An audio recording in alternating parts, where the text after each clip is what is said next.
ఉరులీమేమియనర్చిన నరవర అప్రియము తన మనంబునకగు తానురులకు నది చేయకునికి పరాయణము పరమధర్మ పదములకెల్లన్ అంటాడు భీష్ముడు భారతంలో.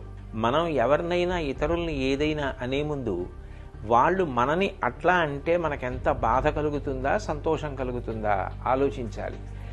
మనం ఎవరికైనా ఏదైనా చేసే ముందు వాళ్ళు మనకి అట్లాంటి పని చేస్తే ఎట్లా ఉంటుంది అన్నది ఆలోచించుకోవాలి. మనం ఇతరులను ఒక మాట అంటే వాళ్ళు బాధపడతారు అని తెలిసినప్పుడు అటువంటి మాటలు మాట్లాడకూడదు. ఏ పని చేస్తే ఇతరులు బాధపడతారో అటువంటి పనులు అసలు చేయకూడదు. ధర్మాలలోకెల్లా పెద్ద ధర్మం అదే. కాబట్టి సంయమనం అన్నది పాటించాలి. 84 లక్షల జీవరాశులలో వాక్కు ఉన్నది మనుష్యుడికొక్కడే. ఆ మనుష్యుడు తన వాక్కుని 10 మంది శాంతి కోసం సంతోషం కోసం వాడాలి తప్ప ఇతరుల మనసులు గాయపడడానికి